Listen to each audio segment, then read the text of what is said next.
What the hell was that? I know.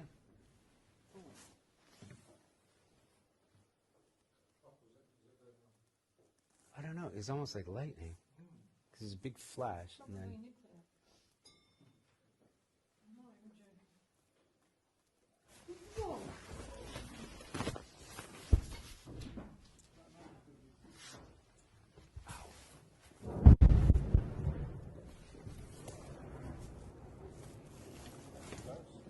It was close. Close enough to see the flash. What's up, a Cinema Shogun here, and the war in Ukraine rages on as we continue to see both Russia and NATO poke at each other. They're continuously poking at each other, fishing for a reaction, trying to see how far they could push one another before someone reaches their limit. And what I mean by that is when you see NATO and you see the US put these various sanctions on Russia, when you see them announce that they're going to continue sending Ukraine all of these weapons, even though Russia announced that they will retaliate against any country that did so, that's NATO and the US poking at Russia. And then Russia pokes back by doing things like this, flying 4 Russian fighter jets over Swedish airspace. It was announced by Swedish authorities that tonight, Russia, for 4 Russian fighter jets over their airspace, they violated their airspace, and the Swedish Ministry of Foreign Affairs says that there will be grave consequences for Russia. So they're continually poking at each other. And don't get me wrong, things like this happen sometimes. Sometimes, you know, a fighter jet will fly into airspace and they're not supposed to, and they get turned around. It happens. But it doesn't happen often in intense situations like this, when tensions are at an all-time high, when the world is at the brink of war. So this wasn't a mistake. This was a provocative action by Russia, trying to show them, like, hey, you know, we're here. We could be here at any moment. Best believe that this was not an accident. This was kind of reassuring them, letting them know that, yeah, we see you, we hear you loud and clear. You're sending these weapons over there. We just want to let y'all know that you're not too far away. You know, we can fly someone over to your country and drop some bombs over there as well. That's what this is. This was definitely an aggressive maneuver. And I keep seeing people beg for NATO to close the airspace over Ukraine. I see the president of Ukraine, Zelensky. He's asking for NATO to close the airspace over Ukraine. And then I get on social media and I see people just continuously like, NATO must do this. We have to do this. And I don't think they realize what that means. In order for them to close the airspace over Ukraine, to turn it into a no-fly zone, they would have to enforce that. By enforcing that, NATO pilots would have to get in direct conflicts with Russian pilots. Therefore, there will be dogfights in the sky between Russian fighter jets and NATO fighter jets, and then the whole world will get dragged into this war. So if we enforce a no-fly zone over Ukraine, that is a declaration for World War III right there. It's plain and simple, folks. I know that it's hard to understand how the world works because as humans, often we react on our emotions. You see what's going on over there in Ukraine and you get emotional for the people and you immediately want anything to be done that could help them. But you have to realize what that means. Enforcing a no-fly zone over Ukraine may mean that you're not safe at your home anymore. It may mean that your loved ones are going to be shipped out to war. You have to understand that, folks. It is such a delicate situation here. And I keep saying that. And I'm just extremely, I don't know what the word to use is. I'm extremely cautious here about how we approach this situation from all angles. Because I see that the media is trying to drum up this support for war. We've seen it before. And if you haven't seen it before, just go do some studying, go do some research about how wartime propaganda works. I feel like they're really trying to get us to really emotionally connect with the people of Ukraine. So we are more susceptible, we're more willing to go to war, to send our family to war, if you will, to send our countries to war. I think we need to be very careful with this. But also, I'm noticing that a lot of the reporting on this war is one-sided. We're hearing everything from a Ukrainian perspective. And I feel like in many ways, Ukraine is winning the war on social media, but not necessarily on the ground. Don't get me wrong. They're putting up a good fight, and this is nothing against the people of Ukraine, but they're definitely winning the war on social media, but we're not getting the full view of what's going on here. I feel like this has been way worse for the Ukrainian military than what we know. We have no idea how many casualties they've suffered, but it's a lot more than I think people can imagine. And it hasn't necessarily been going as good for Ukraine as the media is depicting it.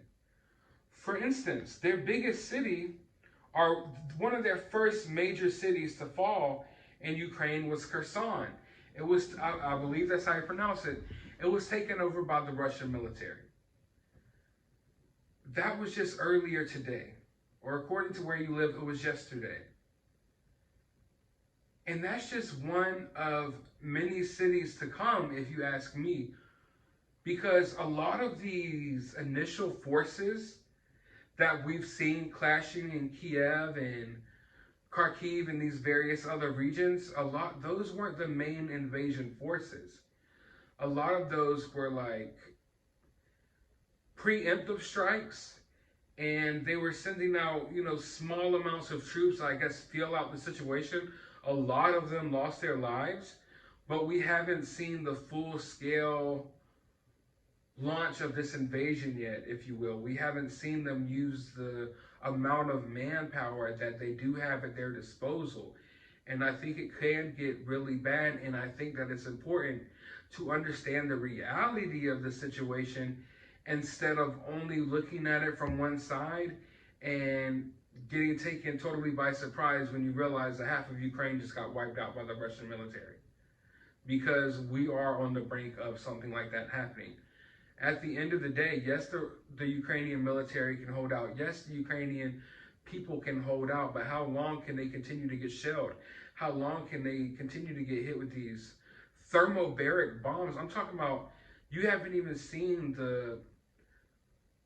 the full capability of a lot of these destructive weapons that Russia has at their disposal. And we know that they're already on the way to Kiev with them right now in a 40-mile long convoy. So I'm just saying, it's something to think about, folks. I understand that this situation is, like I said, it plays on all of our emotions. It's definitely playing on my emotions as well. But once you really step back and look at the situation, you'll come to the realization that this isn't really going to end well for most of those people in Ukraine, sadly enough. Regardless if they hold out, regardless if they win, it's going to be devastating. But the UN Environment Assembly actually had to hold an emergency meeting today because they're really concerned about all of the skirmishes happening around Ukraine's nuclear facilities. And they've now prompted a UN nuclear watchdog group to watch over this war. I was telling you all in my last video that Russia just took over Europe's largest nuclear power plant. The largest one in Europe is actually in Ukraine, and Russia just took it over. It is completely under the control of the Russian military at this point. So that's a scary situation, and it's not like they're just walking in there and taking it over. There's skirmishes and battles happening literally around these nuclear power plants for control of these nuclear power plants. They're shelling these areas. There's bombs, javelins, missiles, tanks, you name it. All of this stuff clashing around highly sensitive nuclear waste material and stuff like that. So it's an extremely scary situation, and I'm glad that the UN is finally stepping up to look into that situation, because I thought that would probably be something that they would have done before, when they took over Chernobyl. But U.S. officials are now saying that they are concerned that the Sudan military will actually allow Russia to build a naval base on the country's strategic Red Sea coast. I think what we're starting to see here, we're starting to see a lot of lines drawn in the sand. You may think that Russia stands by itself, but it doesn't. I would say that we have most of Europe and America and Canada and Australia and countries like that. And then you have Russia. I'm not sure where India stands here. I know China's going to side with Russia. North Korea, Iran, Belarus has already entered in this war. There's various other countries that I think would side with Russia as well. So it's not going to just be a cut and dry, the whole world versus Russia, like the way the media is playing it out to be. It can easily feel like, damn, the whole world is coming down on Russia, and half of the world is. But there's still a lot of areas that are remaining neutral in this situation, and there's some countries that are downright, I don't know how to put this, they're not necessarily remaining neutral. I will put it like that. They're not getting involved. They're not saying that they agree with this, but they're doing moves behind the scenes to kind of support Russia and to kind of give Russia a little bit of a backup plan now that all of these sanctions have, been brought down on them. All of these sanctions, closing Russia off to the West and to the rest of the outside world is going to drive them closer to China, which is something that we didn't want. We wanted to drive as big of a wedge as possible between China and Russia, because we don't want both of those sides to become, really close. But moving forward, it looks like that's going to be the case for sure. But another U.S. defense official was actually on Fox News, and he said that the Russian military is not moving or fighting at night, that most movement starts just before dawn and occurs during the day because they don't have night vision and are not trained in night vision, which contributes to the slower than expected progress of the Russian forces. Now, I'm not saying that what he's saying here is totally false, but I know for a fact that it's kind of BS, because I'm seeing a lot of these clashes happen at night. In fact, I'm seeing more fighting happen at night than in the daytime. You could look at a lot of these cities, they come back to life during the day, and they come outside, they look at whatever destruction was done, and it seems to be somewhat peaceful.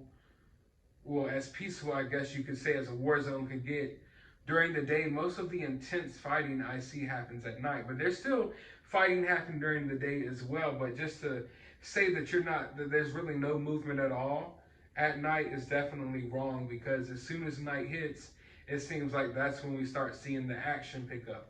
I'm seeing, like, from most of the battles and the fighting that I've seen have come right around as soon as it gets dark up until early in the morning, right after daylight, right around probably up until, I would say, around 9 or 10 o'clock in the morning, their time. But the battles go on throughout the night. The shelling goes on throughout the night. The missiles are dropping throughout the night. That's when we're seeing the most explosions and various things like that go off. But we have seen some daytime missile strikes now, because, like I've stated before, we're starting to see Russia get more brutal with their airstrikes, and they're starting to attack a lot of civilian areas as well. But I do have one piece of good news for you all. And that is that all of the zoo animals from Ukraine are currently en route to Poland. And that's all the good news I have. I mean, what do you want me to say?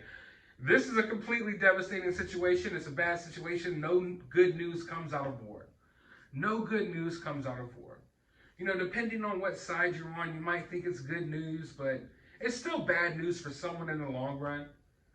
Like, tomorrow, if you hear, we're sending 500 more thousand planes to Ukraine, you'd be like, oh yeah, good news. And then you think, oh wait, those planes are just going to be used to kill someone else's kid who doesn't even know why he's here. So none of this is good news, regardless of what side you're on. And I would argue that none of us really have business choosing a side here. I understand that you could be, I would say this, you could be on the side of the Ukrainian people, like the civilians, while also understanding that both sides are somewhat at fault. I believe that Putin is wrong for what he is doing, but I'm not so stupid as to believe that the U.S. and NATO aren't responsible for this as well. And I do want to still have that conversation with you all. We got to have that conversation where we dig into what's really going on here behind the scenes. And we'll do that. I promise that we will. But for now, let me know your thoughts about this down in the comments below. Hit that thumbs up button. Hit that subscribe button. Ring that notification bell. And as always, be thankful that you're not in this situation right now.